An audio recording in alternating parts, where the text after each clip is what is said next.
நேத்தைக்கு ஒரு துணி கடைக்கு போனேன். வழக்கம் போல ட்ரெஸ் எல்லாம் எடுத்துட்டு பில் போடலான்னு போனா கவுண்டர் நண்பரு ராஜ் கவுண்டர் அவர்களுக்கு சாரி பில்லிங் நண்பரு கவர் வேணுமான்னு கேட்டாரு.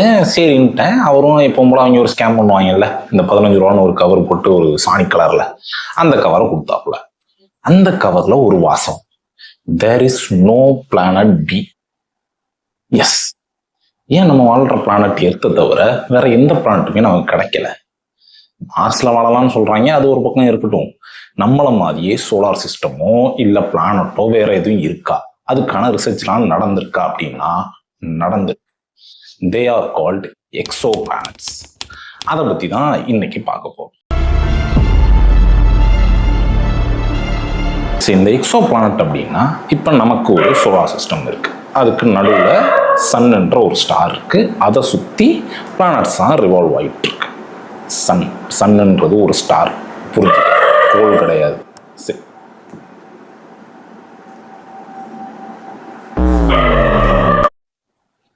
இதுதான் நம்ம சோலார் சிஸ்டம். சரி, இதே மாதிரி வேற ஏதாச்சும் சோலார் சிஸ்டம் நம்ம கேலக்சில இருக்கான்னு பார்த்தா நிறையவே இருந்திருக்கு. கிட்டத்தட்ட 1995 இருந்து இன்னைக்கு வரைக்கும் 5500 எக்ஸோ பிளானட்ஸை இது வரைக்கும் கண்டுபிடிச்சிருக்காங்க. நிறைய இது வெரிஃபிகேஷன்ல வர.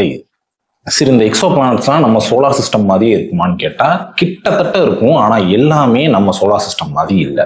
இப்ப நம்மள்ட்ட இருக்க கேஸ் லைட் பிளானட்ஸ்லாம் பார்த்தீங்கன்னா ஜூபிட்டர், சாட்டர்ன், அதே மாதிரி அந்த எக்ஸோ பிளானட்ஸ்லையும் நிறைய இது எக்ஸிஸ்டன்ஸாக இருக்கு. ஆனால் அதோட சைஸஸ் வந்து ரொம்ப பெருசாக இருக்கு, நம்மளோட பெருசாக இருக்கு. அதோட ரிவால்விங் டைம் வந்து ரொம்ப கம்மியாக இருக்கு. ஸோ இங்கே 4 days எர்த் டேஸ் வந்து அங்கே ஒரு இயராகவே இருக்கு. அப்படி சில பிளானட்ஸ் இருக்கு. அப்புறம் நம்ம நெப்டியூன், யுரேனஸ் மாதிரி கோல்டான பிளானட்ஸும் அங்கே நிறைய இருக்கு, அதையும் ஐடென்டிஃபை பண்ணியிருக்காங்க. சில இது சூப்பர் எர்த்துன்னு சொல்றாங்க, அது கிட்டத்தட்ட எர்த்தை விட பெரிய சைஸ்ல இருந்தாலும் அதுவும் கோல்டான பிளானட்ஸ் தான். ஆனா நம்ம சோலார் சிஸ்டம்ல உள்ள மாதிரி ரிசம்பிளா சொல்றதுக்கு எந்த பிளானட்ஸும் அதுக்கு நேரா இல்லை. ஸோ இதெல்லாம் சூப்பர் எர்த்துன்னு சொல்றாங்க. அதுக்கப்புறம் நம்ம இதுல இருக்க ராக் லைக் பிளானட்ஸ் மாதிரி எர்த்து, மார்ஸ், அதே மாதிரி அங்கேயும் சில ரிசம்பிளன்ஸ்லாம் இருந்திருக்கு. கிட்டத்தட்ட எக்ஸோ பிளானட் சோலார் பிளானட்ஸ் மாதிரி இருந்தாலும் அதுல நிறைய டைவர்சிட்டி இருக்கு, அதையும் இவங்க மென்ஷன் பண்ணாங்க. சரி, இந்த எக்ஸோ பிளானட்ஸ்லாம் முதல்ல எப்படி கண்டுபிடிக்கிறாங்க? இங்க எக்ஸோ பிளானட்ஸ் இருக்குன்றாங்க, எப்படி கண்டுபிடிக்கிறாங்க? அதுக்கு ஒரு 4 மெத்தட். Transit method. டிரான்சிட் மெத்தட்னா இப்போ ஒரு ஸ்டார் இருக்கு, அந்த ஸ்டாரை இப்போ தொலைதூரத்துல ஒரு ஸ்டார் இருக்குன்னா அந்த ஸ்டாரை சுத்தி இந்த பிளானட்ஸ்லாம் ரிவால்வ் ஆகிட்டு இருக்கும்ல அந்த எக்ஸோ பிளானட்ஸ்ல. அப்போ ஒரு குறிப்பிட்ட இடத்துல நம்ம பூமியில இருந்து பார்க்கும்போது, நம்ம பூமியை பார்க்கறதுக்கும் அந்த ஸ்டாருக்கும் நடுவுல இந்த பிளானட் வரும்போது ஒரு நிழலை உருவாக்கும்ல. ஏன்னா அங்க ஸ்டார் வெளிச்சம் வந்துகிட்டு இருக்கு, இது நடுவில் போச்சுன்னா ஒரு டார்க் ஸ்பேஸோ இல்லை பிரைட்னஸையோ கம்மி பண்ணும். அப்படி கம்மி பண்ணும்போது நம்ம வந்து ஒரு பிளானட் அதை சுத்திக்கிட்டு இருக்கு அப்படின்றத நம்ம கண்டுபிடிச்சோம். அப்போ அந்த டார்க்னஸோட சைஸ், அது எவ்வளோ தூரம் அந்த டார்க்னஸை உருவாக்குதோ அதை வச்சு அந்த பிளானட்டோட சைஸையும் எவ்வளோ நேரத்துக்கு ஒரு வாட்டி அது சுற்றி வருதுன்றத வச்சையும் அதோட பீரியாடிசிட்டியை கண்டுபிடிச்சாங்க. செகண்ட் மெத்தட் வந்து ரேடியல் வெலாசிட்டி. இது எப்படின்னா நம்ம என்ன சொல்லுவோம், ஸ்டாரை சுற்றி இந்த பிளானட் சுற்றுதுன்னு சொல்கிறோம். ஆனால் பிளானட் மட்டும் ஸ்டாரை சுற்றலை, ஸ்டாரும் கிட்டத்தட்ட ஒரு சென்டரை வச்சுக்கிட்டு, சென்டர் ஆஃப் மாஸை வச்சுக்கிட்டு தான் அந்த கேலக்சியில் சுற்றிக்கிட்டு இருக்கும். ஸோ இது ரெண்டுமே சுற்றுறதுனால 2 வெலாசிட்டிஸ் இருக்கும். இதனால ஒரு வாபிள் மாதிரி ஒரு விஷயம் கிரியேட் ஆகும். ஸோ இந்த வாபிள்னால ஒரு ரேடியல் வெலாசிட்டி கிரியேட் ஆகும். அப்போ ஒன்று அது நம்ம எர்த்தை நோக்கி வரணும், இல்லை எர்த்துக்கு அந்த பக்கம் போகணும். இப்போ எர்த்தை பார்த்து வந்துச்சுன்னா அதோட எனர்ஜி வந்து ஹையர் ஆகும், வேவ் லென்த் கம்மியாகும். அப்போ அது ப்ளூ ஷிஃப்ட் ஆயிடும். இப்போ நம்மளை விட்டு தள்ளி போகுதுன்னா அதோட எனர்ஜி கம்மியாகும், வேவ் லென்த் இன்க்ரீஸ் ஆகும், அது ப்ளூ ஷிஃப்ட் ஆகும். இதுதான் டாப்ளர் ஷிஃப்ட்னு சொல்லுவோம். So most of the planets வந்து நம்ம இந்த ரெட் ஷிஃப்ட், ப்ளூ ஷிஃப்ட் இப்படிதான் நம்ம கண்டுபிடிச்சிட்டு இருக்கோம்.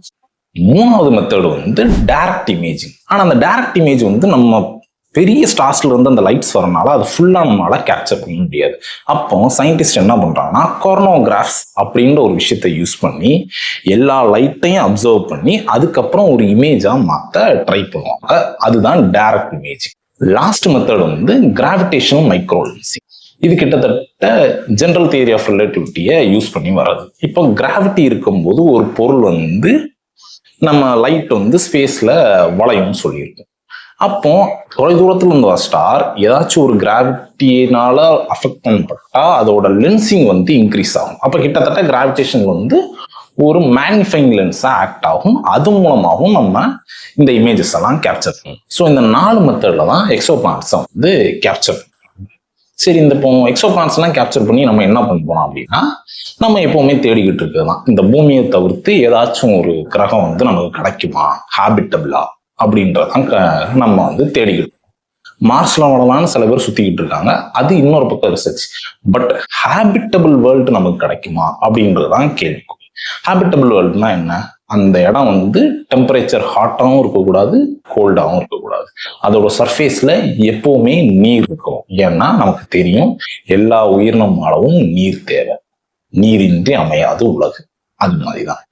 ஸோ அப்படி ஒரு சர்ஃபேஸ் நமக்கு கிடைக்குமான்றதுதான் திரும்ப திரும்ப இந்த ரிசர்ச் ஆகி.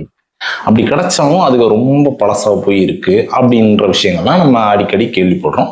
ஸோ தொடர்ந்து இந்த ரிசர்ச்ல தான் நம்ம இருந்து. சரி, இதெல்லாம் கண்டுபிடிச்சிட்டோம். இப்போ இவ்வளவு தூரம் ஃபைண்ட் அவுட் பண்ணியாச்சு. எதுக்கு கண்டுபிடிக்கிறோம்னு சொல்லியாச்சு. இப்போ இதுல இருந்து நமக்கு என்ன தெரியுதுன்னா 2 விஷயம் தெரியுது. மனுஷன் எப்போ சோலார் சிஸ்டம் அதெல்லாம் படிக்க ஆரம்பிச்சோமோ அவனுக்கு இருந்த ஒரு முதன்மையான ஒரு கேள்வி வந்து, நம்ம வந்து தனியா இருக்கோமா, இந்த பரந்த யூனிவர்ஸ்ல நம்ம வந்து தனியா இருக்கோமா இல்லையான்றது. நிறைய பேர் ஏலியன் அதெல்லாம் நம்புறவங்களும் இருக்காங்க. பட் தனியா இருக்கோமா இல்லையான்றது இந்த எக்ஸோ பிளானட்ஸை ஸ்டடி பண்றது மூலமா நம்ம கண்டுபிடிச்சிடலாம். ஏன்னா ஒரு சோலார் சிஸ்டம் நம்மள மாதிரியே இருக்கலாம், இப்போ அங்கேயும் ஒரு ஹேபிட்டபிள் வேர்ல்டு இருக்கலாம் அப்படின்ற ரிசர்ச் தான் தொடர்ந்து நடந்துட்டே இருக்கு. அதுக்கு இன்னும் விடை கிடைக்கல. இப்போ வரைக்கும் நம்ம தனியா தான் இருக்கோம். 2வது தான் முக்கியமான விஷயம் என்னன்னா, நம்ம எவ்வளவு தூரம் யூனிக்ன்றது. அதாவது நீ நான் நினைச்சுக்கிட்டு இருக்கோம் இந்த உலகம் வந்து இப்படி இருக்கு, மற்ற இடத்துலையும் இதே மாதிரி ஒரு உலகம் இருக்கலாம்னா அப்படி கிடையாது.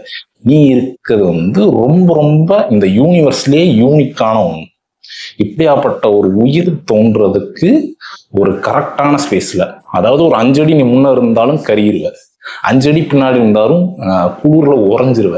ஸோ அந்த மாதிரி ஒரு இடத்துல இந்த பூமி கரெக்டா இருக்கு. இதெல்லாம் உயிர் இவ்வளவு நாள் இருந்துட்டு நாம ரொம்ப ரொம்ப யூனிக். இந்த உயிரும் இந்த பூமியில வாழ்ற எல்லாமே யூனிக்கான விஷயம். அதை நீ புரிஞ்சுக்கணும்.